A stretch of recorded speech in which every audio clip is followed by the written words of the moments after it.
What is going on, guys? Bengal again here, coming back at you with another video. Today, doing another NFL opinion video, this time on Josh Gordon, who has just been released by the Cleveland Browns. Essentially, he's going to be released on Monday. And it's just coming as a shock, I think, to a lot of people, including myself, because we all know what Josh Gordon brings to the table as a football player. I don't think that's even questionable. He broke out onto the scene out of Baylor. He was a stud receiver, had an insane year, like 1,400 yards or so, a bunch of touchdowns as well. He had an insane year, and then, of course, it's been suspension after suspension after suspension, after appeal, after he's out, for so long, and he's not playing, and finally, he's back, he's healthy, he's playing, he plays week 1 versus the Steelers a little bit, as they're getting him involved after missing training camp and things like that. And apparently, he's going to miss this Sunday's game with a hamstring injury, but I'm hearing it's not a hamstring injury at all. Sounds like Josh Gordon missed a meeting this morning, or yesterday morning, or whenever this was, or whenever this is uploaded. And I guess they've chose to release him because he missed the meeting, and it's just like one thing after the next. It doesn't really make sense to me, and I'll tell you why.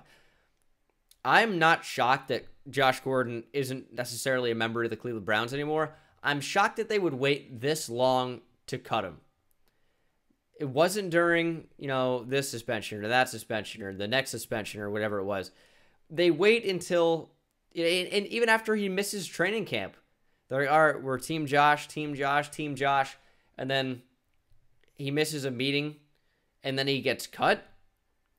It seems odd to me, especially considering the receiver room in Cleveland. You got Jarvis Landry. You got Rashard Higgins. After you cut Corey Coleman, essentially, you traded him for a 6th-round pick. They would have cut him anyway. And then, so your receiving core is not great. Of course, Antonio Callaway. You guys know I love Antonio Callaway if you've been a subscriber to the channel for a while. And if you're not, hey, hit that subscribe button. Maybe you like what you see. I will have Victorious coming up probably tomorrow. A lot of you have been asking about where that series got. I will be uploading it tomorrow. And more NFL news and opinions videos as they come out, as it seems appropriate, as I see fit. But Josh Gordon, it just doesn't make sense to me that you would release him now. Out of everything that's happened, and I get it, John Dorsey, new general manager, okay, wants to just, totally revamp the Cleveland Browns. That's why a lot of players that you saw that are at least decent, like Nate Orchard, like Carl Nassib you saw featured on Hard Knocks, they're not on the team anymore, because if you don't play to a certain standard, it doesn't matter if you're decent. John Dorsey wants to totally revamp the Cleveland Browns, get the players, the staff that he wants to be out there. He wants to succeed, and he thinks it's going to change the meta. Got to change everybody involved. Josh Gordon cut off the team. So I understand that from the Cleveland Browns perspective. I just don't understand why now. He misses a meeting, you're going to cut him. Like, what is this, New England? I don't know, man. As for speculation about where Josh Gordon will end up, I have a couple of places in mind. One, I'm going to say the first jumps out to me is the Dallas Cowboys. Why Dallas Cowboys? Well, Josh Gordon went to school in Baylor in Texas. The Cowboys have shown a propensity to go after players with certain off-the-field issues. You look at Randy Gregory, for example, and there are countless more. Countless more. You see Dallas Cowboys players getting suspended and fined all the time. Although that it can be said for a lot of teams in the NFL nowadays, Cincinnati being a fan favorite for that. But Josh Gordon to the Dallas Cowboys could make a lot of sense. I think the Baltimore Ravens could be in the receiver market.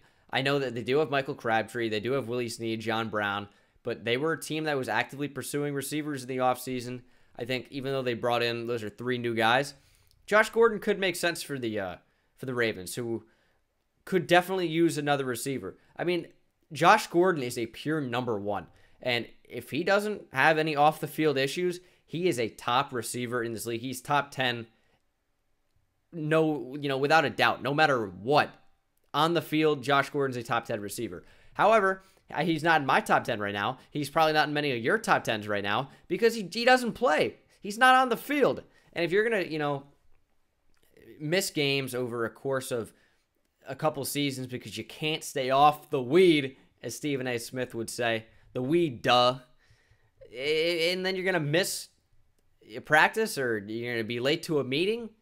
It's just one thing after another with Josh Gordon, and I don't love that.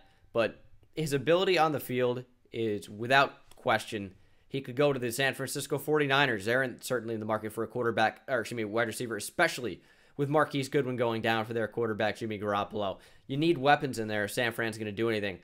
Maybe Seattle. They've shown an ability to go after some of these players with off-the-field issues. Deion Jordan, for example, they brought him in, and there are more examples. They lost Doug Baldwin. Josh Gordon could fit in Seattle.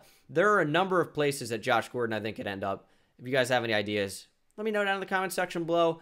I would say pretty much when you have a pure number one like this, there's no wrong answer because his ability is not questionable. He came back even last year and was fantastic. And this year, decent in game one. But I think that he will be signed this year. I think, when you have a playmaker like this, he's not going to go without a team for long, even with his off-the-field stuff. That's just my opinion. You never know what's going to happen. But that will do it for me, guys. Thank you so much for watching. I hope you enjoyed, and I will see you in the next one. Take it easy.